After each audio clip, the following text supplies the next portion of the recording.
Stop. You're just antagonizing him. Now I am. Well, why would you do that?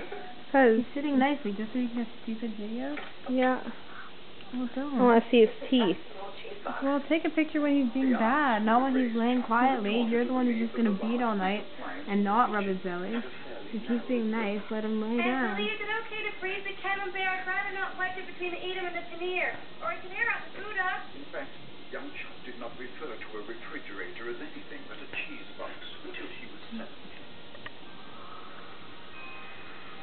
As Chuck considered the life she could never go back to, Olive Snook considered the changes in her own life. Foremost, the mysterious brunette encroaching on the man she herself loved. From her perch, the jealous yet agile neighbor was able to confirm only one pleasing detail. Oh, I can't even zoom out on this. I don't know what's wrong with it. It's like broken. One